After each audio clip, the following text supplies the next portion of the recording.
what's up, and welcome back to Interpreting the Stars, where today we're talking about The Dead Don't Die, which is a 2019 horror comedy film directed and written by Jim Jarmusch, or as I kept on calling him, Jormamouche. It stars Adam Driver and Bill Murray as a couple of cops in a very, very small town, along with a bunch of other people you're probably going to recognize, all among the middle of yet another zombie apocalypse. First, I want to forewarn you guys that I don't know too much about this guy, this director, this writer. I haven't seen any of his previous work, so I can't speak to that. Also, because if I say something bad about the movie based upon the director's style, and I don't know too much about the director alone, that's why, because I don't know him. There are things that I really like about this movie and things that I wasn't so sure about.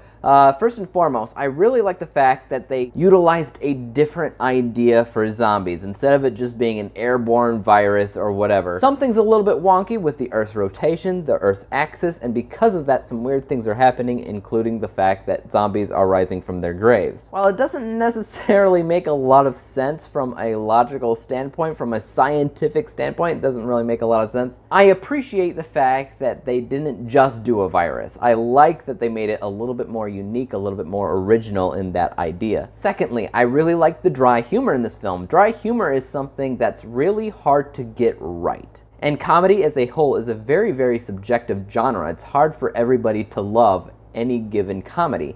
And making it a dry humor comedy is just making it even more subjective. There's really only a handful of people that are going to love this film, and I can't say that I love it. There are moments in it, though, that I really did like, especially when it came down to Adam Driver and Bill Murray, because those two, they really have amazing chemistry as well as a good sense of that dry humor, especially Bill Murray. He's always been best when it came down to dry humor. Adam Driver is a more well-rounded actor. He's done a lot of different roles, but then again, that deep, monotone voice of his really helps extend the fact that he can be a very dry, humorous person. Dry humorous, you're an idiot.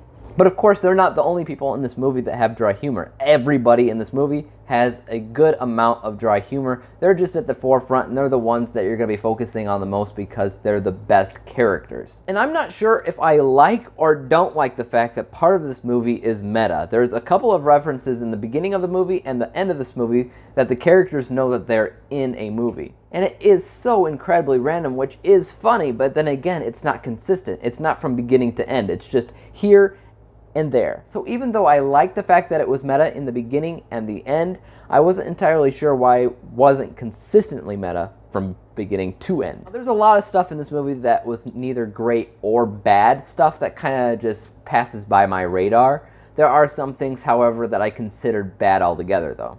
It didn't seem to know what it wanted to do with the characters or the story. It's one of those movies that just kind of wants to be funny in a dry kind of way. And there's so many characters, so many different occupations that these characters have in this film that it's almost at a spot where I can say, oh, the characters are really good. But at the same time, a lot of them feel like they're just filling space. Basically, it focuses on a ton of groups of characters in this film. And a couple of the groups seem like they're in there for no reason. For instance, there's a few kids on a road trip that don't seem to serve any kind of real purpose. There's also a few kids in a detention center that don't seem to serve any real purpose in the story altogether. I feel like the detention center is there specifically so these kids can wear these blue vests that read CDC on the back, because CDC and zombies and things like that. But I mean, that's a complete guess, and I feel like that's just a shout out to the CDC. But that story itself is incredibly useless, and it detracts from what you actually want to see, which is more Bill Murray and more Adam Driver. And instead, it feels really watered thin because it's focusing on all of these different groups of people.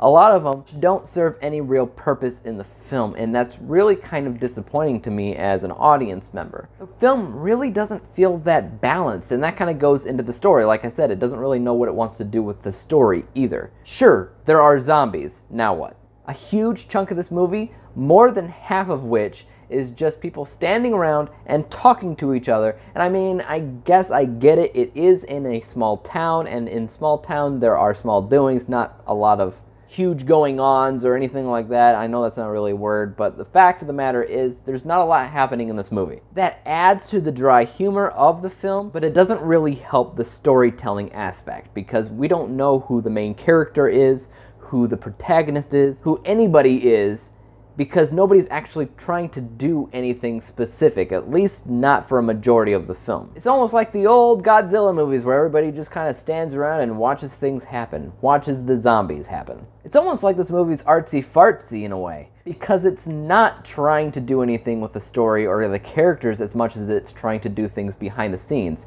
have those practical effects, have a well-written script. So like I said, there are things that I really enjoy about this movie and things that I just didn't. What did I score this movie? 62 out of 100 possible stars. 62%.